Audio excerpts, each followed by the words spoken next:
Hello, everyone, and welcome to another episode of Code and the Coding Coders Who Code It. I'm your host, Drew Bragg, and I'm joined today by Vini Stock. Vini, can you please introduce yourself to the listeners who don't know you yet? Absolutely. And first of all, thank you so much for having me, Drew. It's a pleasure to be in the podcast. So I'm a part of the Ruby developer experience team at Shopify. Our team works with different aspects of developer experience, such as gradual type checking for Ruby with Sorbet and Tapioca. We contribute to Ruby Debug, the official debugger for Ruby. And we're also maintaining the Ruby LSP. So we try to take a complete look at developer experience for Ruby and contribute to different tools that improve the quality of life of developers. And in particular, I'm working almost all of my time with the Ruby LSP and a little bit with the Ruby debugger. I'm still learning a little bit. I'm still not fully up to speed on how it works and how to contribute more actively. So for now, the majority of my efforts are still very involved with the Ruby LSP.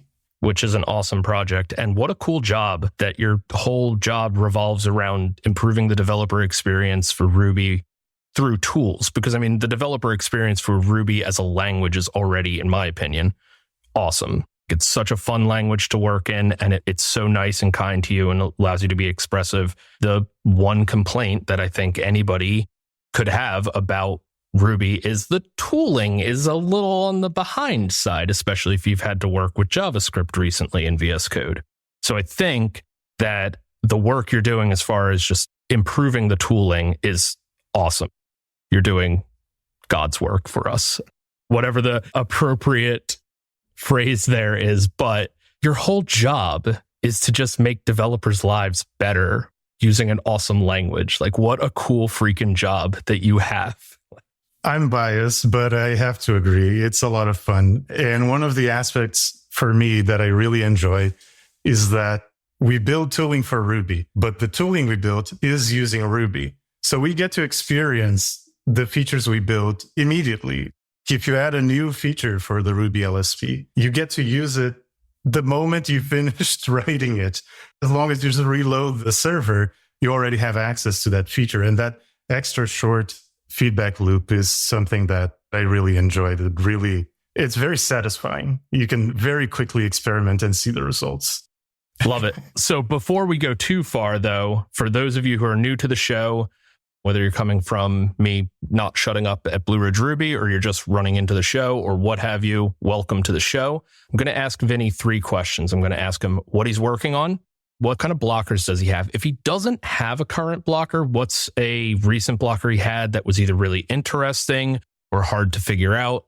And how did he go about figuring it out? And then the last question is, what's something cool, new, or interesting that you've learned or discovered? And this is just an opportunity for Vini to talk about whatever he's kind of excited about. Doesn't even have to be coding related.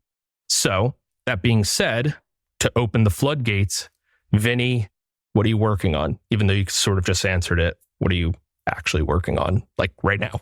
Right. Yeah, but the Ruby LSP is too broad of a term. There are specific things I can mention. And we're actually just coming to the end of a project. So I'll talk a little bit about what we're just finishing and what's coming up next, if that's okay. Yeah, absolutely. And for anyone who may not have heard Vini on other podcasts or seen any of his talks, feel free to pause the episode and watch or listen to any of those bits of content, because that'll give you a much better idea of Vini means when he says LSP and the Ruby LSP and the project he's on, because you've talked a lot about it. And I feel like there's a lot of good information out there, but LSPs as a whole is a fairly broad topic. And now we're talking about a Ruby specific one, and then specifically what you're working on with it. So for anyone who needs background context, there's a ton of good stuff, and I don't want to rehash all of it. So real quick, could you actually just give like a super high level summary of like what an LSP is, what we're doing with it in Ruby and Shopify, and then we'll go right into everything that you're working on? Absolutely. So yeah, indeed, if you're interested in more content, there are 2 talks, one at RubyConf 2022 that you can watch, and another one at Ruby Kaigi this year, 2023, both related to the Ruby LSP. But the TLDR of what a language server is, so language server protocol, or LSP for short, is a specification that gives you guidance on how to write an executable that works as a server for your editor. And then the editor communicates with that server using JSON through standard in and standard out pipes. And it sends requests to compute features for the user, and then the server has to fulfill those. So part of the reason this came to be is before language servers existed, you always needed to implement features for a particular programming language, like better features for Ruby or better features for JavaScript. You implemented all of it in plugin for the editor. But those are editor specific. So you had two couplings in those plugins. You had a coupling with the editor, because the way you make plugins for each editor is different. So you had a point of coupling there. And the other point of coupling was that it was coupled to that particular programming language. So it only added new features for Ruby or for JavaScript or whatever language. And the idea of LSPs is that it breaks that coupling, because all of the feature parts, all of the parts that are related to the programming language, sit on the language server. It knows how to fulfill all of the features related to Ruby. And then all of the parts that are editor specific are either baked into the editor or are implemented in a very thin layer with a plugin that just connects to the language server. Then the language server does the rest. So you basically move the responsibility and you break the coupling, making it significantly easier to improve the experience for everybody, because then it's not coupled to each editor you use, as long as it has the support for the protocol. Everyone gets the features implemented in the language server. And the Ruby LSP is an implementation of the protocol for Ruby. So it has many features implemented for Ruby. And as long as your editor supports the protocol, you can connect to it and get those extra features in the editor. Great overview. So specifically for what you've been working on, what's been the most recent thing that you've been working on? So the thing that we had just been working on is the server extension system for the Ruby LSP. I'll give a little bit of a background as to how we landed in doing this and then explain exactly what it is. So when we started working with the Ruby LSP, one of the things we heard the most is that configuring VS Code to work with Ruby was really hard. Like if you were working on a TypeScript or JavaScript project, it was very easy. For Rust, you just installed one thing, Rust Analyzer, and you got everything you needed to work in a Rust project. But for Ruby, the general impression from developers was that you had to install many different extensions, and one had a few features, the other one had maybe formatting. And then if you worked with Rails, you also wanted some Rails related features, and then you needed to figure out another extension. And sometimes they stepped on each other's toes and you needed to configure them just right so that they didn't conflict. And so one of the things that had been on our team's mind was, how do we reduce the fragmentation? There's a lot of DSLs in Rails, and being able to navigate the code base quickly and understand what's going on is powerful for developers. And so we've been sort of letting the idea of an extension system for the server soak in our minds to try to come up with what exactly would that look like? How can we allow for other gems to extend the functionality of the Ruby LSP?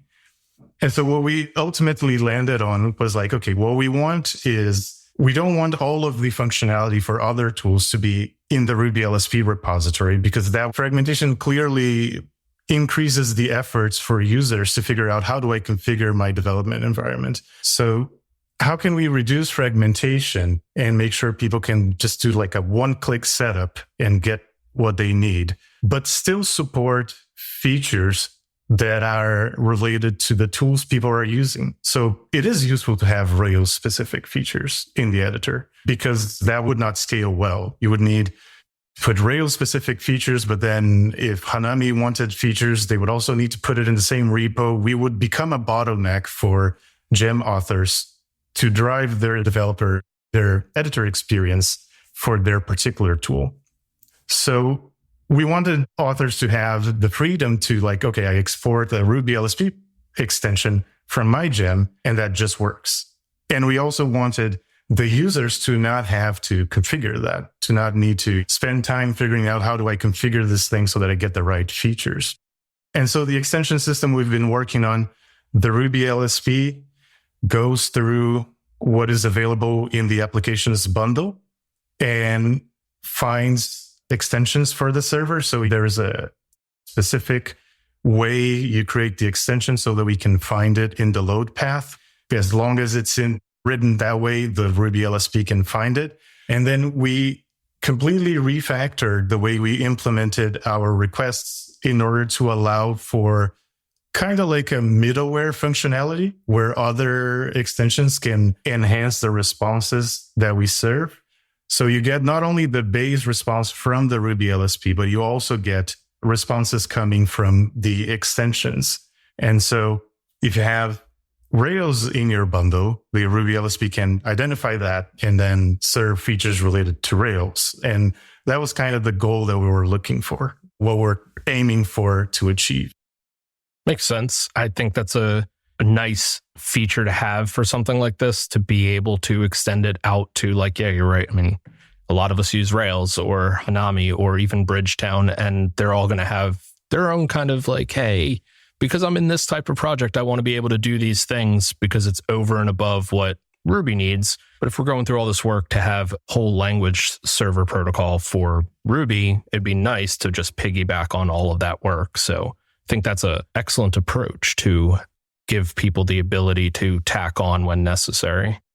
Yeah, and you get all of the basics for free because instead of creating maybe your own language server from scratch, you get all of that from the Ruby LSP. So if you just need to, I would just like to provide some extra autocomplete results for this thing. You don't need to write an entire language server just to do that. You just piggyback on the base LSP and you add extra results based on whatever tool you're exporting it from.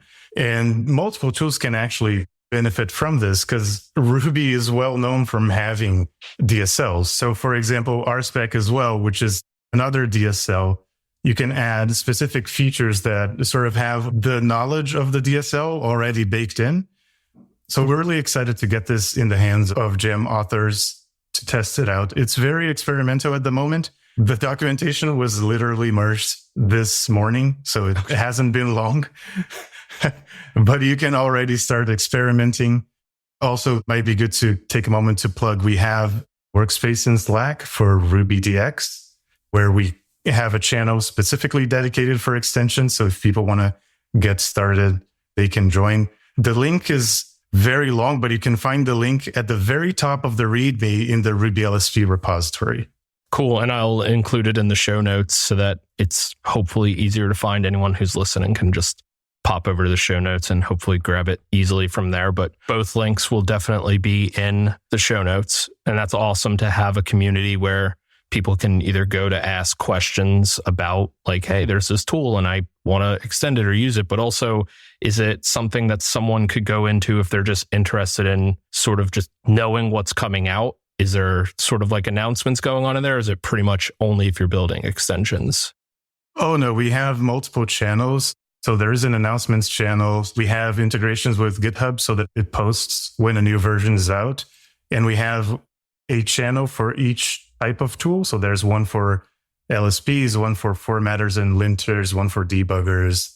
So you join whatever interests you. And the idea is for it to be a space to discuss developer experience and also to collaborate in making our tooling better. Now, I know you've mentioned this and some of the other things that you've talked about, but I did want to bring it up a little bit. The LSP sort of relies pretty heavily on syntax tree, which was Kevin Newton's first, I guess, major. I mean, it was at least the first major one that I was involved with him, but like first major approach at like changing the way we interact and work with Ruby. Is it fair to say like you guys probably wouldn't be able to do the things that you're doing with the LSP without syntax tree? The syntax tree is very beneficial because it's a very fast parser. And the new Ruby parser, YARP, is going to be even faster. So it's going to be even more beneficial. We would be able to create a language server using a different parser like WhiteQuark, but it would most definitely be slower and perhaps it wouldn't have some of the utilities that are built into syntax tree that really help, like the visitor pattern being built in. So it definitely makes our lives much, much easier. It would be much harder with a different parser. So, and I've sort of noticed this where like we have syntax tree, Kevin wrote syntax tree, super cool. And then almost, I don't want to say it's because of it. There's no direct correlation per se, but I am curious about like, we go from syntax tree to then he's like, you know what, screw it. We're just going to rewrite the whole parser. Here comes YARP. And now we're using syntax tree pretty heavily in the LSP to make it easier to develop these features. Is that a very common way of things snowballing where someone builds a little project because they're like, it'd be so nice if I can do these things. And then it is like, hey, this would actually even be better if we just went to the source and rewrote it there, where it's like write the code you wish you had to a whole new level where it's like, hey, if the code isn't what you want, literally go change how Ruby works under the hood. Is that something common inside of your team, the infrastructure team as a whole, where that's how things sort of get upstreamed? I would say there are many examples that are similar to that. What we always try to do is we need to prove that there is value in tackling the project, right? Rewriting the parser from scratch is a lot of work. Yeah. But if we show like, oh, look at this. If this parser syntax tree is much faster and look at all the things we managed to accomplish on top of this. Imagine if we had a parser that's even faster and that is error tolerant and that is portable and allows us to use connected to different programming languages. So I think sometimes it's worth, first you start with like the project that isn't the final form, but that allows you to show the value. Like, look at what we could do if we invested more in this or that. And then after that, it opens up the possibility to, okay, let's move on and actually do the work that needs to be done. Yeah, it makes a lot of sense. Just didn't know how much that popped up in the type of work you're doing, because I could be wrong because I have a very narrow vision just from my own experiences, but it sort of feels like when you're on a developer experience team or the Ruby and Rails infrastructure team, like that is a lot different work than you would get at consultancy or if you're at a product company building SaaS or anything like that. The thought patterns you use to do your work and come up with the next projects and things, like it's just wildly different in terms of how things get built and what avenues you're approaching and exploring. Am I right or am I way off in my assumption? No, it is different. There are many similarities, but there are differences. So one thing that we try to always remind ourselves is people usually say, oh, the infrastructure team and the product team. But the reality is that an infrastructure team also has customers. They are the other developers. So we are also a product team. It's just the product isn't the same product as you would expect. It's the tools we make for the other developers. But in terms of the way that we work, there are differences in the aspect that we don't have like product managers or designers or stuff like that, or business or marketing department in infrastructure work. So many of the changes are driven by developers themselves. And that, to my experience in previous roles working in product development, is a little bit different.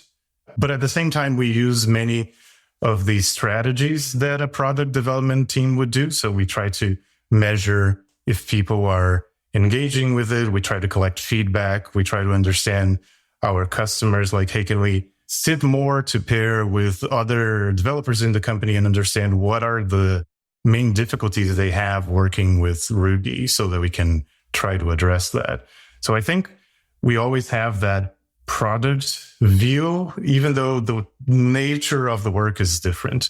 I think the main difference is that, at least for me, when I worked in product, it was always very similar. Like it always ended up to creating database migrations, some sort of model and maybe a new endpoint or stuff like that. Whereas in teams with infrastructure, you never really know what's coming up next. It can be completely different. You're working in a parser or a language server or then a debugger, and they're all very different in nature, which is something that really attracts me. I really enjoy learning about these different tools and how they're made. How did you end up making that transition going from the product-oriented approach or product team into the infrastructure team and the DX team? So it was a funny story. I already did a few open source contributions when I was working in the product teams. And one of the contributions I made was to Steep, the type checker for RBS. It ended up not even getting merged. It was basically just a DSL for the Steep file so that you could configure. But the maintainer, Sotaro, wanted to say hi to me in RubyConf 2019 and just thank me for the interest in the project. But I wasn't there. I didn't attend that year. And so he ended up talking to Ufuk, who then reached out to me via Slack. And then I booked a meeting. We started talking. He noticed I had a lot of interest in building things related to Ruby. And we always sort of kept in touch from a distance, talking about what are the recent developments in Ruby, what's coming up for your team. And then at the end of 2020, the team I was on was going to be restructured. And I was like, I guess this is the right opportunity. And Ufuk was needing some help on the typing team, which is how we were called at the time. And then I asked if I could move and made the transition. And then I started working with Sorbet and Tapioca. That's a very cool way of getting to a cool job, of doing open source contribution, just routinely trying to connect with people over long distances. And then it just turns into, oh yeah, now I get to work on really cool DX stuff all of the time. So going all the way back, because trying to stay on topic. So the most recent project you guys worked on, the extensions stuff, the ability to tap in, and you said the README, today is June 21st for those listening when this comes out in July, but it just came out now. So it'll be about a month old when this episode goes live. What's the next steps for that? Or is that pretty much like, yeah, it's pretty good, maybe some bug fixes, but we're happy with it, we can move on to the next thing? Or is there a phase 2 for it? There are more things we have to do with it. So currently, many of the refactors we needed are in place, but now we need to allow more features to be extended and take a look at how is this going to work. Like if you were extending it, like each feature has some particular things that may require more refactors. So just as an example, like semantic highlighting to highlight your code consistently in the editor uses a special encoding for token colors. You don't return pure JSON, you return like an array of numbers, and it uses offsets. We may need to do some work there to allow for extensions because we can't perform the encoding before we know of the tokens that were pushed by extensions, because it has ordering requirements and stuff like that. So we haven't opened up every single request to be extended. We need to continue expanding more in what you can do with the extension system. We also want to provide test helpers so that it's easier to unit test the extensions people write. For now, there's nothing. So it's pretty much, you take a look at what we do at the Ruby LSP, but we want to make it easy and we want to publish it first, see if people start looking at it as is and provide us feedback, because then we can tailor it to the use cases that people actually care about. So we have to expand the extension system a little bit. And the immediate next step for the Ruby LSP would also be to add code indexing, which is what the talk at Ruby Kaigi was about. In order to provide go-to-definition, auto-completion, hover, many of these features, you need to have a representation of the database. You need to know what's available. And so we need that index to exist, to be implemented, and then we can integrate that in the Ruby LSP. And part of the point I make in the talk is that more tools would benefit from a shared index implementation. Like type checkers also need to index the code base in order to figure out where methods are defined and which methods exist. They need to know all of the classes that are available, which methods exist on each class. So there is a possibility that they would also benefit from a shared index implementation instead of having to index the code themselves. And other tools like RDoc, for example. RDoc needs to index the code base in order to figure out which comments are associated with each class and each method in order to then spit that out and generate HTML. We believe that there are other opportunities, other gems that could benefit from a shared index. And so that would be the immediate next new thing for the Ruby LSP, and having that and being able to add go to definition and autocomplete and hover, then we can also open those up for the extension system. So we need to first implement it in the basic language server, and then we can open it up for the extensions.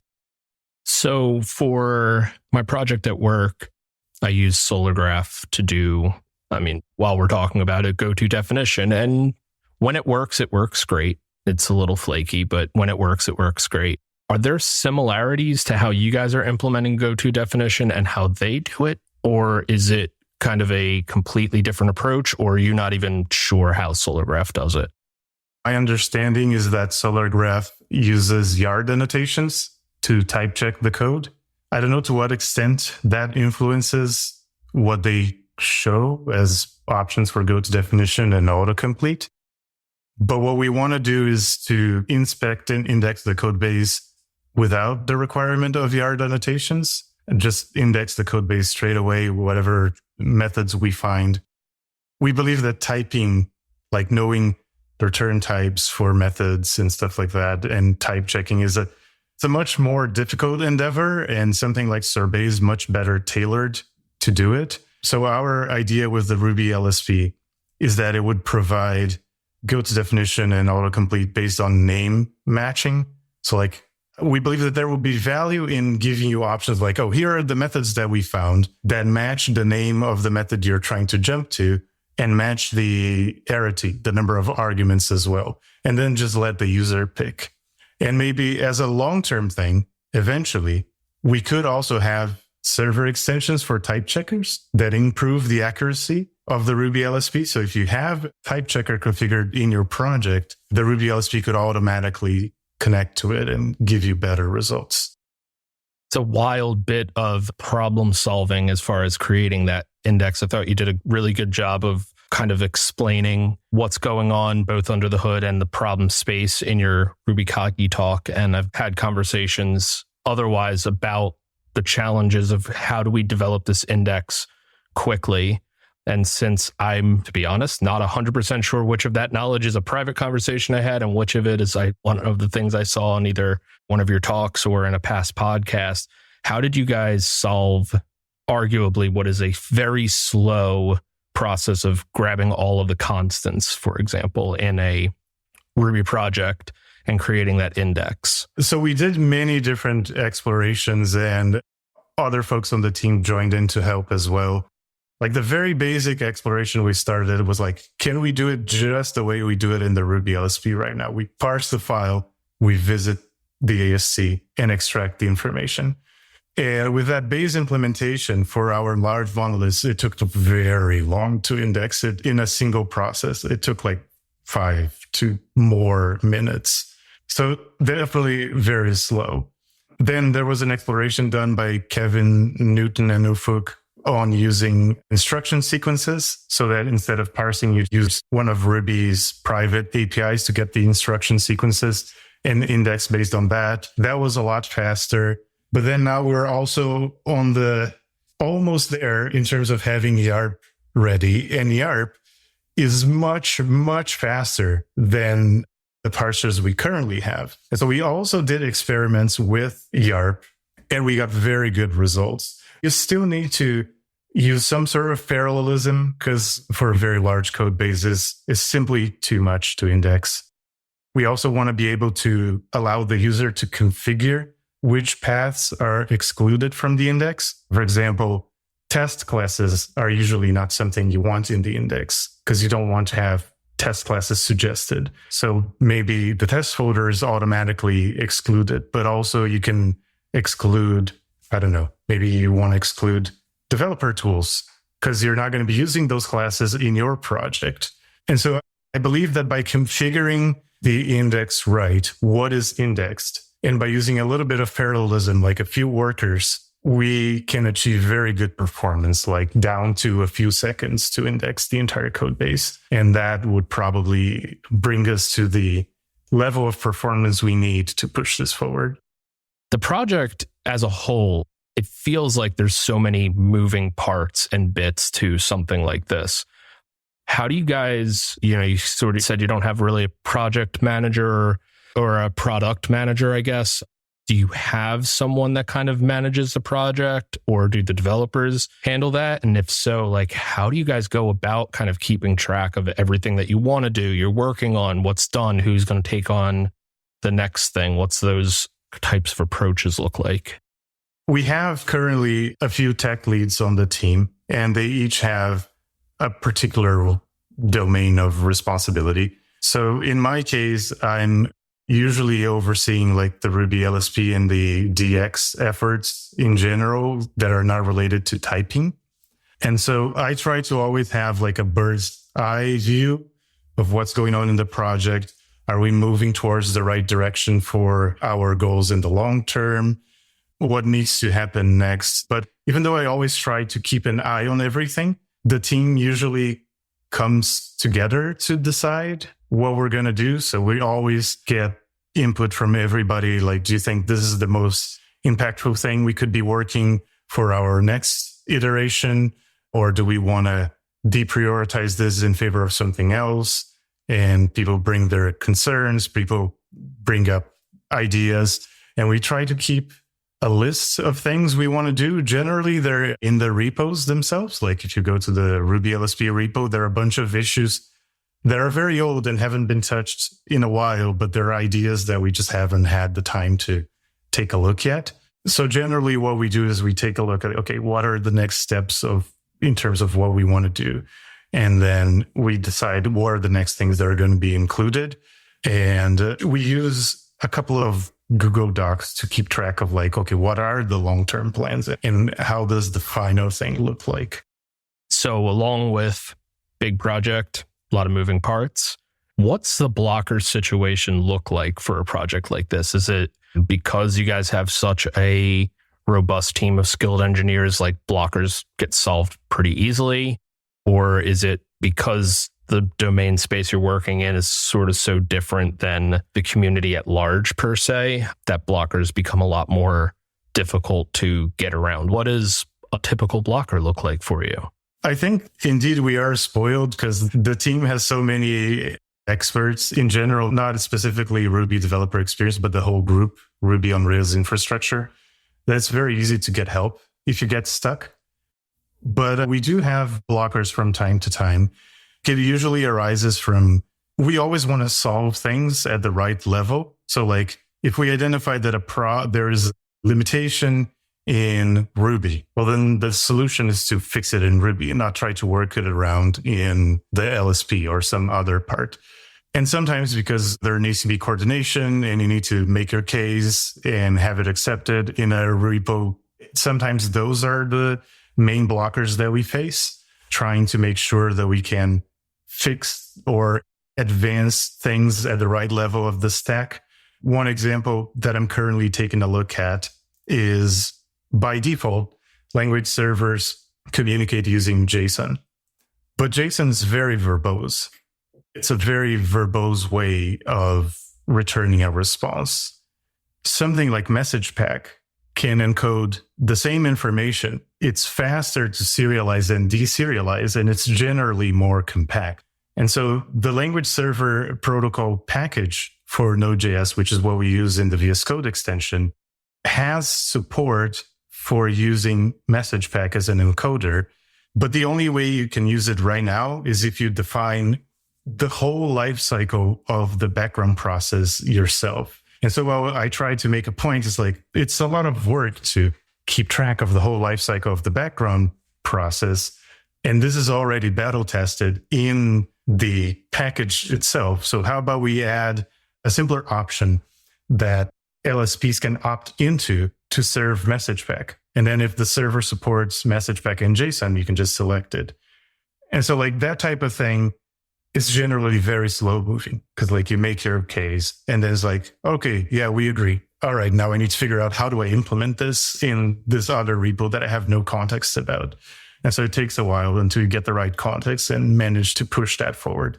So generally building those blocks that we need and fixing things in the right layer, the things that are the biggest blockers. So for example, YARP is going to be extremely big for us because Once error tolerance is in place, it means you can always serve features. Even if there's a syntax error in your code, we can always serve features. We just show you the syntax error and we show the other features at the same time, which is not true for the current parser because the current parser is not error tolerant. And so if there's a syntax error, it just gives up. And so if you're using the Ruby LSP right now with this current parser, you can very easily see this. Just put a syntax error in the middle of your code and keep pushing lines down or keep typing, and you see that everything gets messed up from the syntax error below because the parser just gave up. The moment YARP is ready and we can integrate that in the Ruby LSP, those are all gone. It's simply going to work and it's going to be faster. So having those building blocks all be pushed forward is definitely our biggest blockers. Yeah, I always have this vision of the Ruby parser trying to parse my code and just throwing its hands up and going, I can't work like this, and just walking away because I can't type to save my life. So yeah, I'm excited for YARP too, because then it can deal with my shitty code better. No, but YARP is such an exciting project. It was cool to get to even work, did the smallest contribution, but it was still so much fun to like work on it and listen to Kevin talk about it and the processes behind it. Such a cool project. And I love that it's going to have such an impact on every other project too. Because now instead of JRuby or Truffle Ruby or whatever other Ruby implementation, like instead of it needing its own parser, everyone can use the one parser, which that's going to free up very smart people to do a lot more without having to just waste time every time there's a change to the Ruby language, sitting there and mucking about with their own implementation of the parser. Everybody gets to do the same thing. And it's not very trivial work. We contribute to Survey, and I can't remember if it was for Ruby 3.1, but I helped the team match the parser changes from a Ruby version. Again, can't remember if it was 3.1 in Survey. So reflect the changes of the actual parser in the Survey parser. And it was so difficult and it was so much work. Like it requires some serious brain power to be like, okay, here's the original version. How does this translate to C++? And what do I need? What context does the lexer need in this case? It's not easy work. It's you spend a lot of time and you move very little and make very small steps in terms of progress. And having a shared parser just eliminates all of that. Yeah. I mean, like I said, smallest little thing, but I actually learned a lot about Ruby syntax just trying to add percent notation for strings. And I was like, oh, look at all of these different tokens that you can use. I didn't even know half of these were valid tokens for this. And then just following along with that whole project from a high level, I got so many evil ideas for my game show of like, hey, did you know this crap works in Ruby? I didn't either, but here you go. Thank you, Kevin. I can only imagine having to implement something over and over again in a language like Ruby that's so expressive in so many different ways to accomplish something. That is the thing we love about Ruby. And it's also a double-edged sword. It's something that can really make something like a parser really difficult to write. So having one single source of truth for that, I think is great. So I love that project. Speaking of projects or just things we're excited for, what is going on with you that you are excited to share as something new or interesting that you've learned or discovered or are using recently that you want to talk about? So there's so much content about this lately that it almost feels like it's no longer new, or it almost feels the space feels so occupied. There's talk about AI. Wait for it. We're going to talk about AI. But I am excited about AI and the implications for developer experience. Because if you think about what these large language models are doing, they're in a certain way, they are kind of like static analyzers. I think now there are multiple tools that have AI features to find bugs in the selected code or document the selected code or explain it and stuff like that.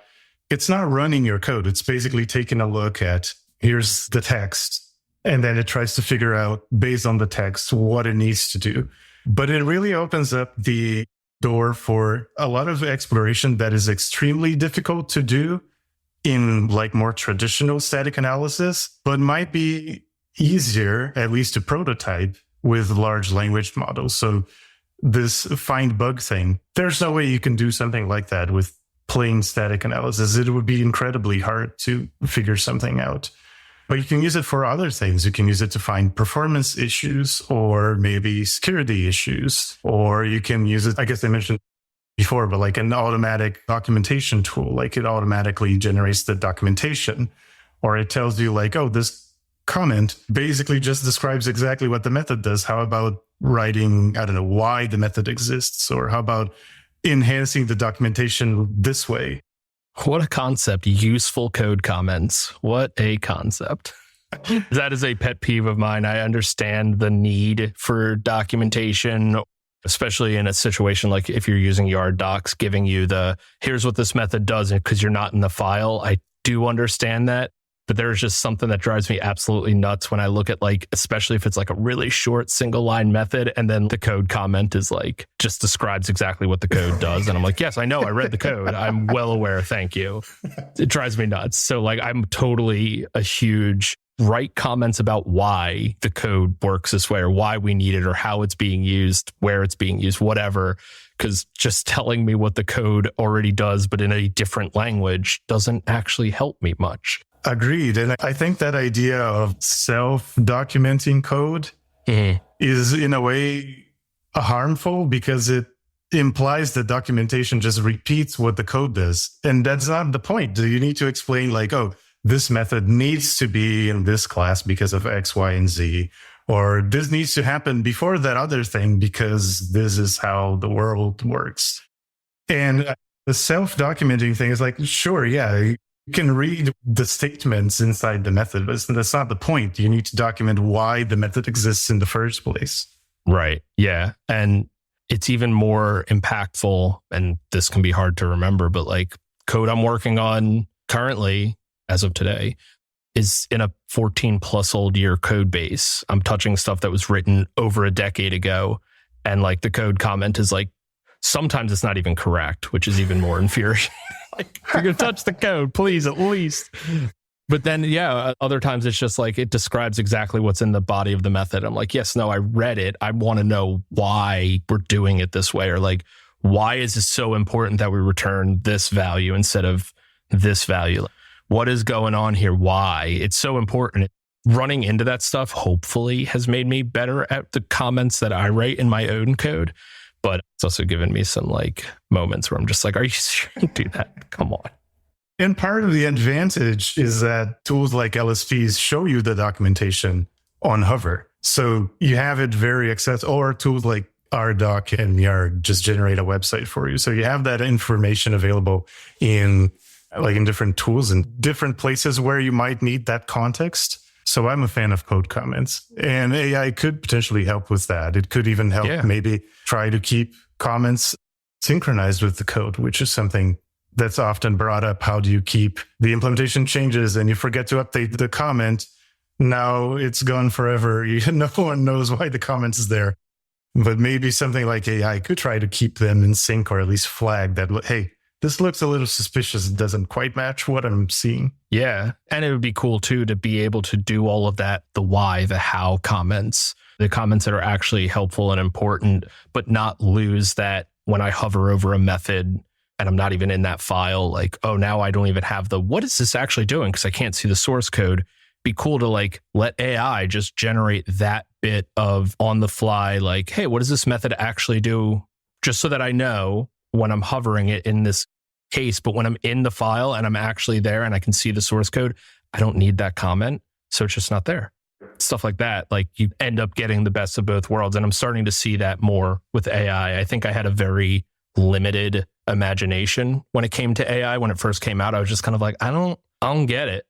And then the more I get it, I do understand what's going on, but I don't know how to use it the way everyone's freaking out about it. But the more I've heard people talk about why they're excited about it or they're doing with it, or see some projects like Obi just came out with, or not just, but a month or two ago, like using AI to generate your translation files in a Rails project. I'm like, that's freaking brilliant. I would not have thought of that, but that's genius. Like that is a fantastic use of this tool.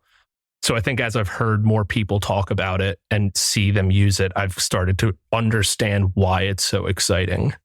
It seems really powerful to do these boilerplate / sort of automated manual tasks that you need to repeat over and over.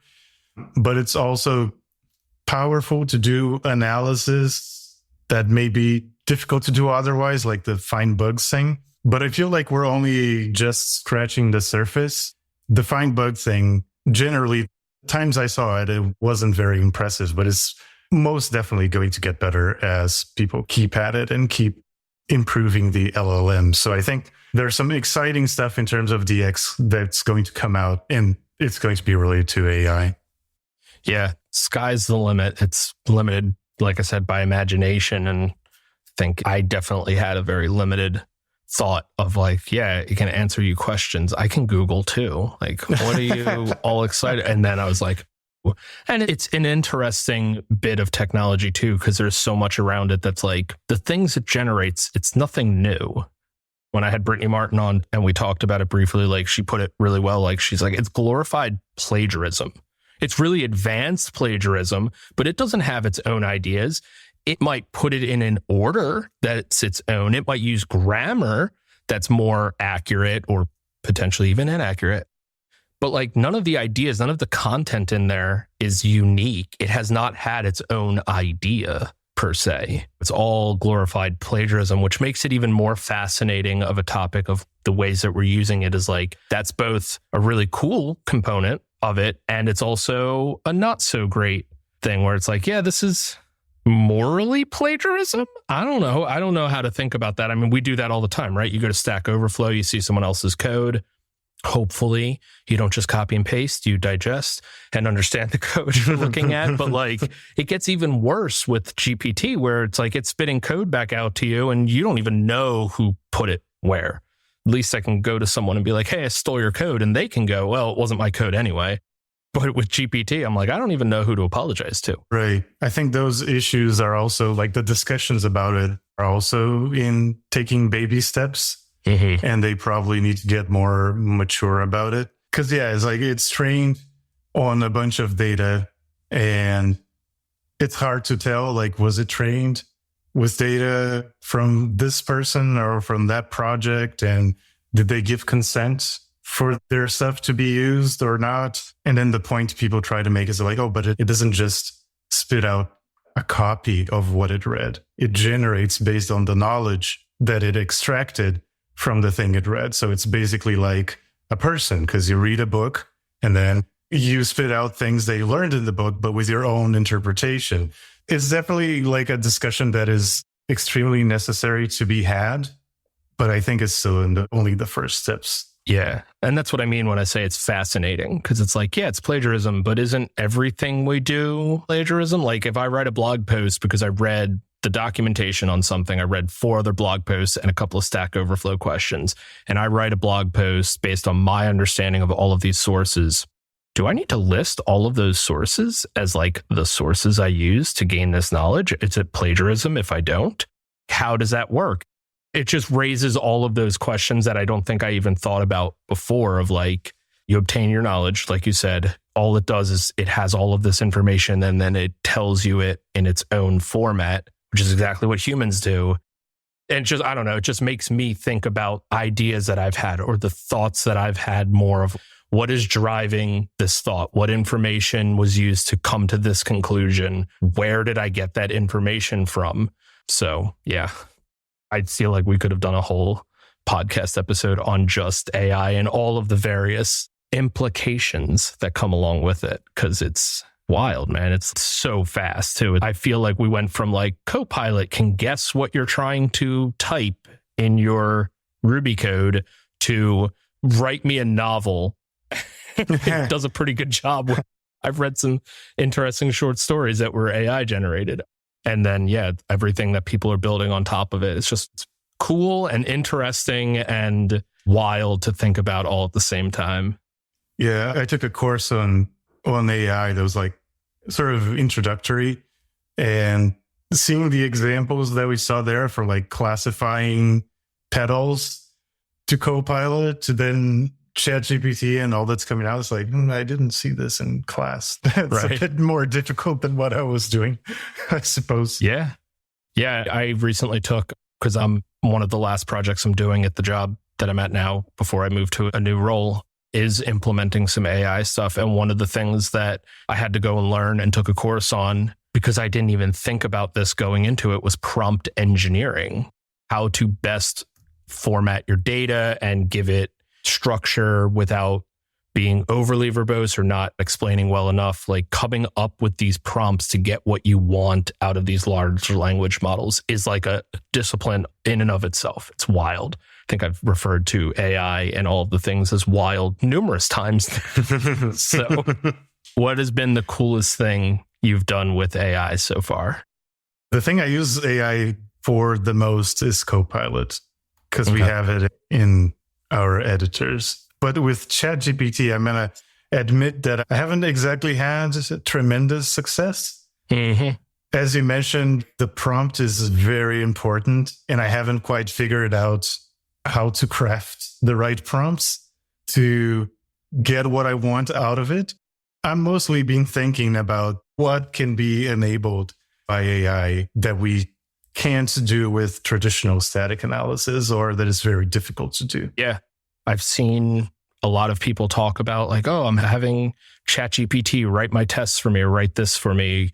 And I'm like, I haven't actually had any luck with it writing tests. More often than not, if I give it a method or a small class and ask it to write RSpec tests for me, what it gives me back looks good. But if you run it, no dice. And then I spend probably as much time as I would have writing the tests from the get-go, debugging the tests that GPT gave me. But then I've seen it. I've seen other people like just hit the button, complete over, and exactly what came back, and it's all right, and the test runs and passes, and it's great. And I'm like, how do you construct these prompts to get it to do that? Because I am doing something wrong. I am not descriptive enough or something. I've had very little luck. The smaller the code, for sure. Like if I give it a short method, it does really good. But I'm like, also copy and paste it, put it into ChatGPT, and then it's like copy and paste it back. I'm like, I could have written the test for that in that amount of time, probably. So, but hearing other people's usage and finding out how they're using it is sort of been key for actually getting excited about it for me, because I must not be using it right. But the ways that some people are using it does actually end up getting me excited about the future of AI, because there's so many cool things that we could do with it that we don't even know about yet, because someone hasn't had the actual idea yet. That's right. And I have one example where I successfully used ChatGPT. It was to generate an awk statement to edit a file, and it worked. I just needed to do some edits quickly on the file, like automatically, and I got the right command from ChatGPT. So that was one successful Here you go. prompt. Have you had it hallucinate on you before? I've heard this term before, but I'm going to be frank that I'm not sure what it means. When you say hallucinate, does it mean to like come up with stuff that doesn't exist? Yeah. From my understanding, this is my understanding, and listeners, if I'm making a fool of myself again, please let me know, because I'm interested in this too. But from my understanding and my experience, it's when you ask it a question, it won't tell you that it doesn't know or that it can't find the answer. It will make something up. And because it's so good at like piecing things together, it will come up with something that sounds really plausible. Like, oh, hey, what's the command line to do this with this tool? And it might give you options, flags that are not part of the tool, that don't exist, things like that. Like it'll just be like, oh yeah, just do it like this. And it'll sound so confident, and it'll give you this wonderful explanation of what's going on. But then it doesn't work because those features don't actually exist. It legitimately just had a hallucination. And the only thing that I've come up with from that, because I don't know how you get around it, other than that's a great way to come up with like PRs for projects, is like, hey, wouldn't it be great if we could do this thing that ChatGPT thought we might be able to do? Like, here's the rationale behind it. I'm going to open an open source PR and add this feature to this tool so ChatGPT is correct. Like, I don't know if anyone's had that idea yet, but that's dangerously smart. Yeah. So in that case, I did have that happen to me once. I was asking it how to configure my RDoc rake task. And it gave me a bunch of wrong flags. And I was like, where is it pulling this stuff from? Yeah. And I talked about this a little bit on the episode with Brittany, but it's almost a little dangerous too for a junior developer, because you end up getting used to not having to potentially formulate your question well or learn how to time box something, or when to go to your senior and ask questions or explore architecture, because you're just it's like I said, it's almost worse than just copy and pasting from Stack Overflow, because at least now you're interacting with more context. You're seeing other options of solving this person's problem or task, and you may hopefully understand the differences between your problem and their problem.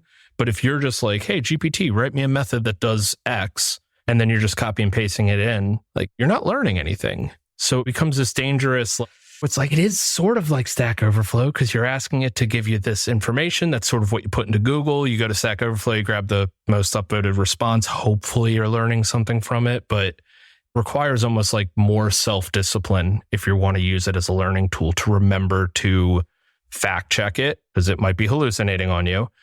And then also make sure that whatever code it gives you, you are wrapping your head fully around the code and the methods that it's using. Yeah. Hopefully people are reading the explanations, because at least from the times I try to use it, it doesn't only give you the code, it gives you an explanation of it as well. But then again, the explanation could, not be right. So in that case, you're learning incorrect information about the code that you want to copy. So yeah.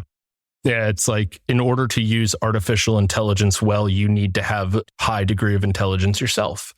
Otherwise, you're going to fuck on yourself pretty quick when you're just like taking it as gospel and not fact checking it. There's definitely really awesome uses of it out there. This is not me bashing it at all. It's just a word of warning. If you're using it to learn how to program, like, use it to learn, not write for you. It is a tool. You need to learn how to use it well and understand the tool that you're using. But this was awesome. I loved getting the opportunity to catch up with you some, because it has been a while, and pick your brain on all the things. Where can people find you on the internet to interact with you and get more information about the work on the Ruby LSP? I'm Vini Stock on Twitter and GitHub. So that's ViniStock. And also you can find the links on my website, vinistock.com. Awesome. I will include those links and links to a lot of the things that we talked about. Is there anything else you wanted to talk about before we hack up here? No, I just wanted to say thank you for having me again. And I'd love to come on the show again sometime in the future to talk more about DX. Yeah, absolutely. Thank you for coming on. I was so excited to have you on, and I was anxiously awaiting Ruby Kaigi to be over so that I could not feel like I was interrupting your prep work for that, to kind of bug you about coming on. And I'm so excited that we got you on, and absolutely have you on anytime you have new stuff to talk about with the LSP or anything that you're working on. Always love being able to check in and get updates on cool projects. So thank you for coming on, and we'll definitely have you on again. Everyone else, I will see you in 2 weeks.